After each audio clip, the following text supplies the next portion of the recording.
तो अब हमारा इम्यूनोलॉजी में नेक्स्ट टॉपिक आता है एंटीजन एंटीबॉडी रिएक्शन। ठीक है, काफ़ी इंपॉर्टेंट टॉपिक है। एग्लूटिनेशन और प्रेसिपिटेशन पूछता है, आपस में डिफरेंस भी पूछ सकता है। ठीक है, तो एंटीजन एक एंटीबॉडी रिएक्शन होती क्या है? It is a reaction in which antigen and antibody combines with each other specifically and in observable manner. तो स्पेसिफिकली रिएक्ट करे और ऑब्जर्वेबल मैनर में, मतलब अपन को पता भी चले और स्पेसिफिक एंटीजन और एंटीबॉडी आपस में स्पेसिफिक हो वो रिएक्ट करे। फिर कुछ जनरल प्रॉपर्टी होती है एंटीजन एंटीबॉडी रिएक्शन की, क्या होती हैं? सबसे पहली प्रॉपर्टी स्पेसिफिक। क्या होता है? Antigen antibody reaction involve specific interaction between epitope of N antigen and paratope of homologous antibody. तो जो एपिटोप होता है एंटीजन का और पैराटोप होता है एंटीबॉडी का, तो स्पेसिफिक फिक्स रहे कि ये वाला एपिटोप इस वाले पैराटोप जो एंटीबॉडी का उससे रिएक्ट करेगा। ठीक है, फिर दूसरा इंटरेक्शन कौन से होते हैं? Non covalent interaction. जब एंटीजन एंटीबॉडी रिएक्शन होती है तो जो आपस में जोड़ते हैं वो किस बॉन्ड से जोड़ते हैं? तो वो नॉन कोवेलेंट इंटरेक्शन से जुड़ते हैं। कौन से? Hydrogen bond, electrostatic interaction, hydrophobic interaction, van der Waals. ठीक है, तो नॉन कोवेलेंट इंटरेक्शन से जुड़ते हैं। फिर तीसरा आता है स्ट्रेंथ। तीसरी जनरल प्रॉपर्टी वो स्ट्रेंथ। स्ट्रेंथ में दो टर्म से अपन डिफाइन करते हैं। एक होता है एफिनिटी। एफिनिटी मतलब कि एक एपिटोप और एक पैराटोप के बीच में कितने नंबर ऑफ इंटरेक्शन हो रहे हैं उसको बोलते हैं एफिनिटी। फिर दूसरी टर्म आती है एविडिटी। एविडिटी बताता है कि कितनी एफिनिटी प्रेजेंट है ऑल बाइंडिंग साइड। मतलब कि जैसे कि अपन ने पेंटावेलेंट वो ले ली, मान के चलो एंटीबॉडी, उसमें बहुत सारे एपिटोप होंगे, बहुत सारे पैराटोप होंगे, सॉरी एंटीबॉडी में बहुत सारे पैराटोप होंगे आईजीएम में, और उससे मल्टीवेलेंट अपना एपिटोप जुड़ जाए। ठीक है, मल्टीवेलेंट एपिटोप जुड़ जाएगा तो एक एंटीबॉडी से एक एंटीजन जुड़ा जो कि मल्टीप्लेक्स एंटीजन था जिसमें बहुत सारे एपिटोप थे। तो एक एपिटोप और एक पैराटोप के बीच में जितने इंटरेक्शन प्रेजेंट है तो उसको बोलते हैं एफिनिटी, और जितने टोटल इंटरेक्शन प्रेजेंट है एंटीबॉडी और एंटीजन के बीच में उसको बोलते हैं एविडिटी। आगे समझ में? फिर नेक्स्ट आता है डायग्नोस्टिक यूज़। डायग्नोस्टिक यूज़ में अपन एंटीजन डिटेक्शन और एंटीबॉडी डिटेक्शन के लिए यूज़ कर सकते हैं। ठीक है, फिर आखिरी प्रॉपर्टी आती है क्वालिटेटिव एंड क्वांटिटेटिव इम्यूनियस। तो क्वालिटेटिव में क्या करते हैं? For presence and absence of antigen और एंटीबॉडी। ठीक, क्वालिटी मतलब कि अपन चेक कर रहे हैं कि है कि नहीं है। क्वांटिटेटिव में for exact amount of antibody in the patient serum. तो अपन क्वांटिटी इससे करेंगे, है ना। क्वालिटेटिव में प्रेजेंस और एब्सेंस, और क्वांटिटेटिव में अपन उसका एग्जैक्ट अमाउंट वो करते हैं। ठीक है, डिटरमाइन करते हैं। तो ये था इसमें। फिर अपन आते हैं नेक्स्ट।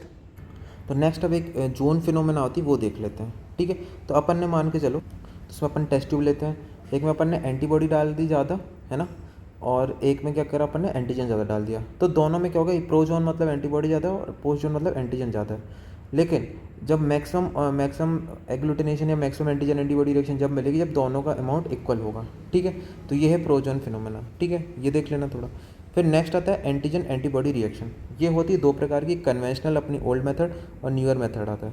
ठीक है, तो कन्वेंशनल में अभी अपन इस वीडियो में डिस्कस करेंगे precipitation method and agglutination reaction. ठीक है, और न्यूअर मेथड में एलाइजा बहुत ज़्यादा इंपॉर्टेंट है। ठीक है, तो अपन स्टार्ट करते हैं प्रेसिपिटेशन रिएक्शन से। ठीक है, तो इसमें कीवर्ड क्या है? When a soluble antigen. इसमें क्या है? Soluble antigen react with its antibody in the presence of optimal temperature, pH and electrolyte leads to the formation of antigen antibody complex. तो मतलब क्या कि जब सॉल्यूबल एंटीजन रिएक्ट करे एंटीबॉडी से और एंटीजन एंटीबॉडी कॉम्प्लेक्स बनाए तो उसको बोलते हैं प्रेसिपिटेशन रिएक्शन।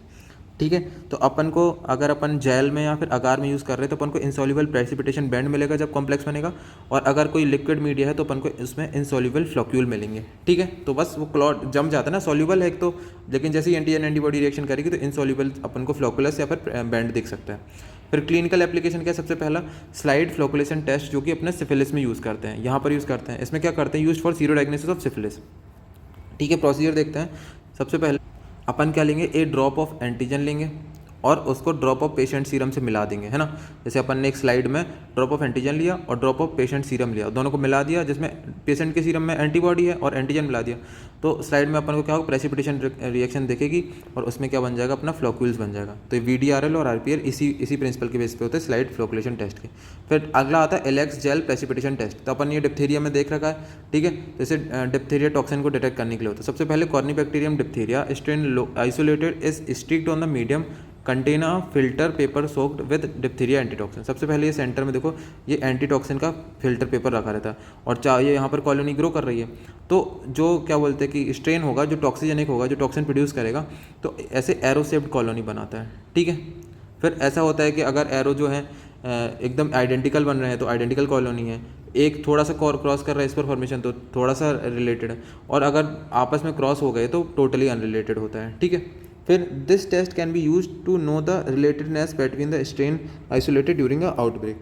तो वही रिलेटेडनेस पता करने के लिए अपन ये मेथड यूज़ कर सकते हैं कि जब आउटब्रेक होता है तो अपन देखते हैं कि कौन कौन से स्ट्रेन उसमें इन्वॉल्व हैं, ठीक है। तो LHCl प्रेसिपिटेशन टेस्ट ये रहा। तो इसमें प्रेसिपिटेशन टेस्ट में 2 हैं, स्लाइड फ्लोकुलेशन टेस्ट और LHCl प्रेसिपिटेशन टेस्ट, ठीक है।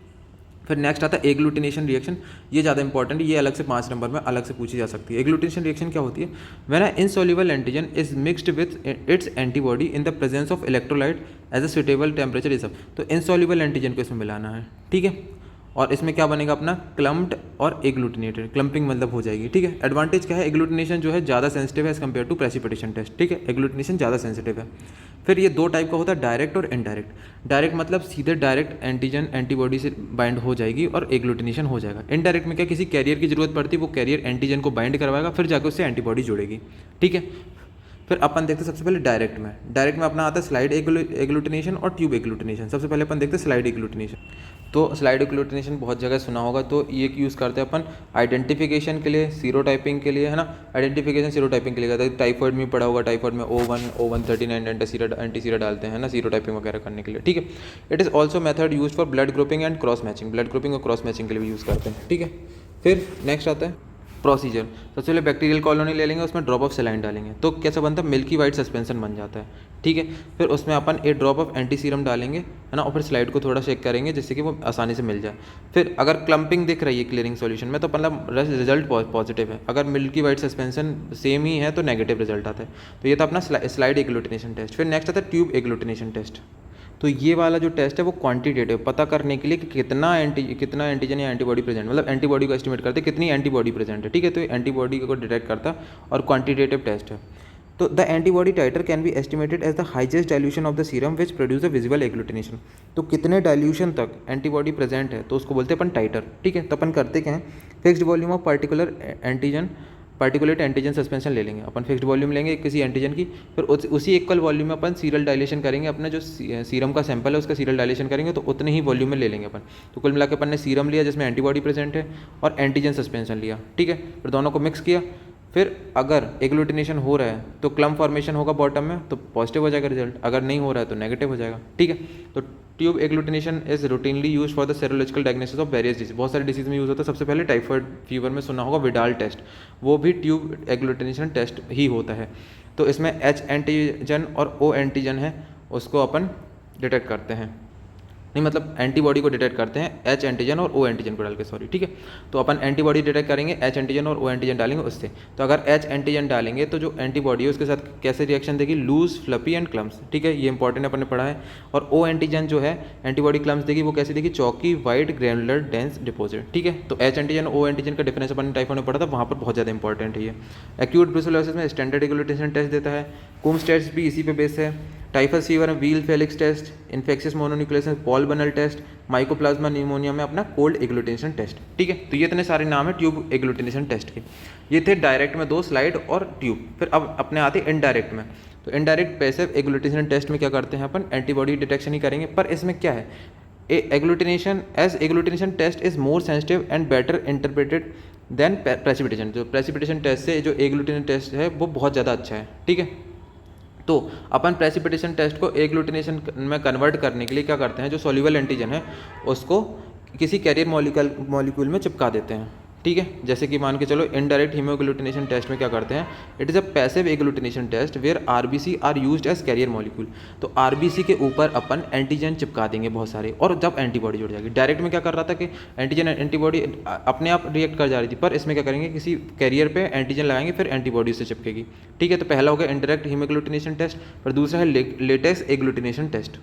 तो इसमें कौन सा कैरियर पार्टिकल रहता है? पॉलीस्टाइरीन लेटेक्स पार्टिकल रहता है, जो कि कैरियर मॉलिक्यूल की तरह यूज़ करेगा और ये बहुत सारे एंटीजन को अपने ऊपर चिपका लेता है, ठीक है। फिर इसके बाद क्या था, इसमें पेशेंट की एक ड्रॉप लेंगे सीरम की, ठीक है। फिर उसके बाद लेटेक्स सॉल्यूशन लेंगे जिसमें एंटीजन कोट है, ठीक है। लेटेक्स सॉल्यूशन है, उसमें एंटीजन पहले से कोट है और इसमें सीरम में एंटीबॉडी प्रेजेंट होगी। दोनों को अपन क्या करेंगे, रिएक्शन कराएंगे। फिर उसके बाद जो नेगेटिव है, इसमें कोई भी चेंज नहीं आ रहा है इसके कार्ड में, तो नेगेटिव आ जाएगा, और क्लम्स फॉर्मेशन हो गए तो पॉजिटिव आ जाएगा, ठीक है। It is use for the detection of ASO entry streptolysin O antibody, ठीक है। तो ये था अपना लेटेस्ट एग्लूटिनेशन टेस्ट, इनडायरेक्ट में आता है। और ये काफ़ी इंपॉर्टेंट है। तो एग्लूटिनेशन और प्रेसिपिटेशन दोनों इंपॉर्टेंट है, कर लेना, इसका डिफरेंस भी याद कर लेना और अलग अलग से भी पढ़ लेना, काफ़ी इंपॉर्टेंट है। Thank you.